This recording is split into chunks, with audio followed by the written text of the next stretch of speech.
अस्सलाम वालेकुम class. As you know we started our chapter number 1 which is whole number. Previous lecture में हमने जो सबसे पहले रीड किए थे वो रोमन नंबर्स। हमने देखा था रोमन नंबर्स क्या होते हैं। हमने देखा था हम डिजिट टू लेटर में उनको कन्वर्ट करते हैं। जो लेटर उसमें यूज़ होते हैं वो होते हैं VIX।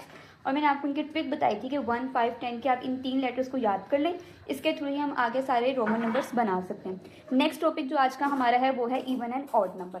अब हमने देखना है इवन एंड ऑड नंबर होते क्या हैं। बेसिकली जो हमारे इवन एंड ऑड नंबर होते हैं वो हमारे इन्हीं होल नंबर से आ रहे होते हैं। जो पूरे होल नंबर हैं इन्हीं में से हम कुछ नंबर्स को सिलेक्ट करते हैं और हम कहते हैं कि ये वाला नंबर इवन है और ये वाला नंबर ऑड है। अब इवन नंबर होते कौन से हैं? इवन नंबर वो होते हैं जो मल्टीपल ऑफ 2 होते हैं। आप लोगों ने अपनी प्रीवियस क्लास में 2 क्लास में आप लोगों ने 2 का टेबल याद किया होगा। उन 2 के टेबल को हम क्या कहते हैं कि ये मल्टीपल्स ऑफ 2 हैं। अब इस पूरे नंबर में जो हम मल्टीपल ऑफ 2 करके देखेंगे, जो हमारे आंसर्स आ रहे होंगे मल्टीपल ऑफ 2 करने के बाद, वो हमारे नंबर्स क्या होंगे? इवन नंबर्स होंगे। और जो उनके अलावा नंबर्स रह जाएंगे वो हमारे कौन से नंबर्स होंगे? ऑड नंबर होंगे। जैसे देखिए मैंने ये साइड पे आपके 0 से लेकर 10 तक के होल नंबर लिखे हुए हैं। तो इसमें हमने देखना है कि हमारे इवन नंबर कौन से हैं और ऑड नंबर कौन से हैं। फर्स्ट जो 0 है वो ऑलवेज कौन सा नंबर होगा? Even number. 0 हमारा हमेशा क्या होता है? Even number. 1 हमारा क्या है? Odd number. क्यों? क्योंकि हमारे 2 के टेबल में 1 नहीं जाता। हमारा 2 का टेबल स्टार्ट ही कहाँ से होता है? 2 1 ज़ा 2 से होता है। तो जो 1 है तो वो कौन सा नंबर हो जाएगा? हमारा ऑड नंबर। इसी तरह हमारा नेक्स्ट डिजिट आता है 2।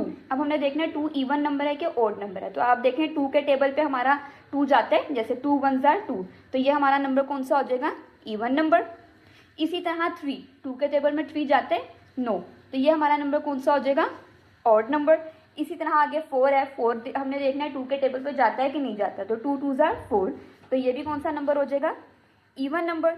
इसी तरह नेक्स्ट 5 6 7 को आप कैलकुलेट करते जाएंगे, टेबल पढ़ते जाएंगे और आप लोगों को पता चल जाएगा हमारा कौन सा इवन नंबर होता है और कौन सा ऑड नंबर होते हैं। ये तो थे हमारे पास अगर 1 डिजिट है, जैसे हमने 2 था हमें पता चल गया कि जी ये इवन नंबर है। हमारा 7 था हमें पता चल गया ये 2 के टेबल में नहीं जाता, तो ये हमारा ऑड नंबर है। इसी तरह अगर हमारे पास कोई 3 डिजिट्स वैल्यू आ जाती है, जैसे कि हमारे पास 3 डिजिट्स वैल्यू होती है 4 5 4 6। अब हमें नहीं पता कि ये डिजिट 2 के टेबल पे जाता भी है कि नहीं जाता, क्योंकि ये बड़ा डिजिट है, आपने इतने लंबे टेबल तो किए नहीं। तो हम क्या देखेंगे? सिर्फ इसका लास्ट लास्ट डिजिट देखेंगे। लास्ट डिजिट कौन सा है?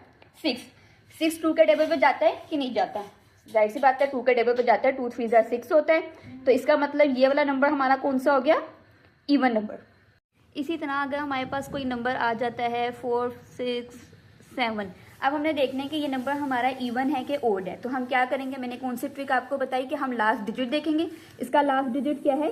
7, तो इसका मतलब ये इवन नंबर नहीं है क्योंकि 7 ओड नंबर होते हैं। तो ये वाला हमारा नंबर क्या हो जाएगा? Odd number. I hope so आपको सारा कॉन्सेप्ट क्लियर हो गया होगा।